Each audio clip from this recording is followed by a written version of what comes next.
Alors, on passe au sujet du vieillissement de la population.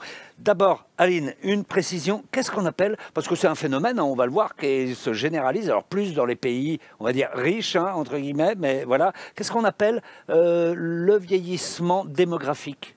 Alors, il y a une définition très précise.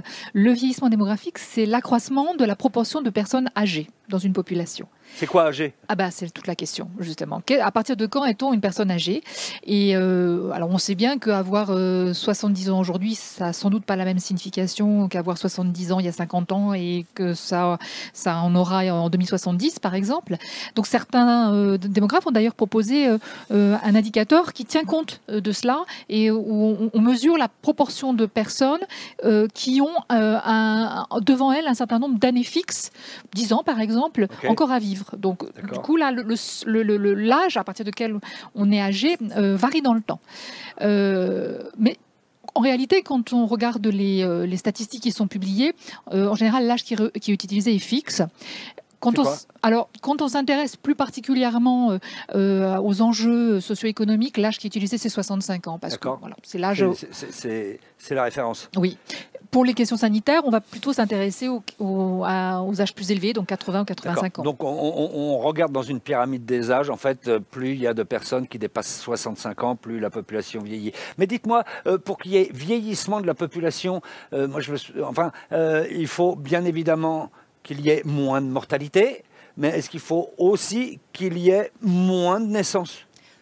Pas forcément. Ce qui compte, c'est le rapport. Donc, c'est le ratio entre la population plus âgée avec le reste de la population. D'accord. Mais forcément, à un moment donné, il y en a un qui prend sur l'autre. Enfin, qui prend sur l'autre. Non, parce que ce qui se passe dans l'histoire des populations, de l'histoire démographique, c'est qu'en réalité, on a deux phénomènes qui généralement se déroulent dans un ordre bien défini. Il y a d'abord une baisse de la mortalité, qui se traduit par un vieillissement, ce qu'on appelle par le haut de la pyramide des âges. Donc la pyramide des âges s'élargit en haut, au sommet.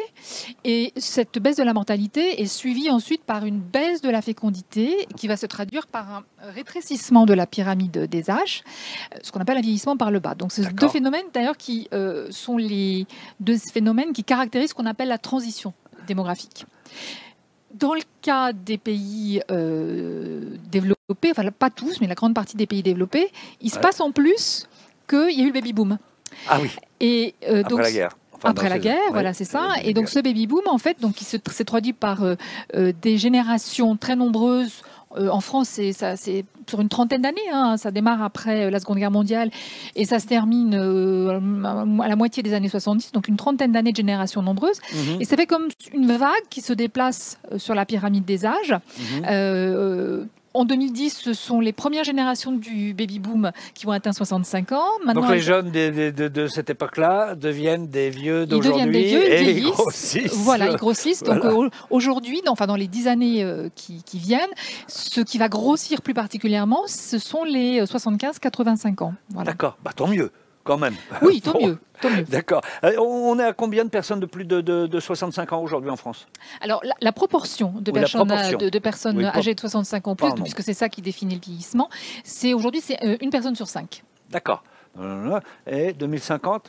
Alors, en 2050, donc, ça va augmenter et on se rapprochera de 30% de la population, sera un petit peu au-dessous, dans l'hypothèse médiane de l'INSEE, un peu au-dessous de 30%. C'est très intéressant de regarder ce qui se passe. Alors en France, on a des différences entre les régions et même entre les départements. Hein. Il y a des départements qui sont jeunes, il y a des départements qui vieillissent. Oui, alors il y a des départements qui sont plus ou moins vieux. Il faut peut-être plutôt dire ça. Excusez-moi, vous avez la précision scientifique. Mais voilà, sur la carte, on le voit, tout ce qui est un peu enfoncé, ce sont des proportions de personnes âgées selon les... Voilà. Plus élevées, voilà. Donc c'est la proportion, les zones les plus foncées correspondent aux départements les plus vieillis. Alors en particulier, un des départements les plus vieillis, c'est la Creuse. Ouais. Donc les départements du centre de la France sont les départements où la proportion de personnes âgées la plus élevée. Donc 27% dans la Creuse de plus de 65 ans. qui est ce que atteindra la moyenne nationale à l'horizon 2050. Donc, la Seine-Saint-Denis, le département le plus jeune. Plus jeune, oui, avec 11%. 11%, absolument. Donc il y a des disparités départementales, mais il y a aussi des disparités même à un niveau plus local entre qu'on retrouve, qui expliquent aussi les disparités départementales. Les départements les plus jeunes sont les départements où il y a des grandes métropoles. Et les centres des métropoles sont plutôt plus jeunes que la périphérie. Les zones rurales sont plus vieillies. Voilà. Donc il y a une disparité très importante. Et ça, alors à l'avenir, ce vieillissement, il continue comme ça. Toutes les régions, enfin les départements vont progresser de la même façon, quoi. Alors chacun va vieillir à son propre rythme, effectivement. Donc, mais en tout cas, cette disparité, a priori, se maintient. Ceci près là encore. On parlait tout à l'heure de l'exercice des projections. Les migrations internes sont quelque chose qui sont difficiles à prédire. Mais on peut effectivement être certain que à l'horizon 2050, les départements qui aujourd'hui sont les départements les plus vieillis seront sans doute encore des départements les plus vieux. D'accord. Si on compare avec les pays voisins, proches, on entend souvent parler, enfin moi j'ai souvent entendu parler de l'Allemagne, il y a peut-être d'autres Oui, c'est vrai, on parle beaucoup de l'Allemagne, c'est à juste titre. Un pays aussi qui est très... le pays européen le plus vieilli, c'est l'Italie. L'Allemagne est... Plus que la France ? Oui, plus que la France. Ça se joue à quelques points de pourcentage aujourd'hui, mais à l'avenir, la différence sera beaucoup plus importante. L'Italie, comme l'Allemagne, mais l'Italie encore plus, est un pays qui a connu à la fois une baisse très très forte de sa fécondité et c'est l'un des pays européens où l'espérance de vie est la plus élevée. On trouve d'ailleurs dans ce top des pays les plus vieillis, les pays d'Europe du Sud, Grèce, Portugal, qui sont les pays qui ont connu la même évolution démographique que l'Italie.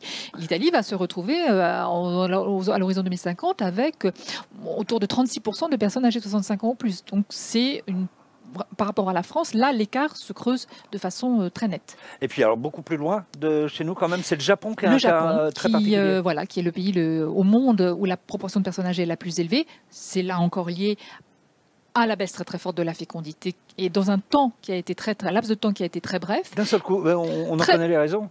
Alors, disons que la transition démographique que j'ai décrit tout à l'heure, c'est dans les pays européens, c'est un processus historique qui démarre au XVIIIe, XIXe siècle, plus ou moins rapidement. L'Italie a été l'a vécu de manière plus tardive que nous. Le Japon, ça s'est fait après la Seconde Guerre mondiale. Donc ça s'est fait dans un laps de temps extrêmement serré, à la fois une baisse de la fécondité et une augmentation très forte de l'espérance de vie, puisque c'est là qu'on trouve les personnes qui ont les records de longévité, par exemple. D'accord, très bien. Merci pour ces explications.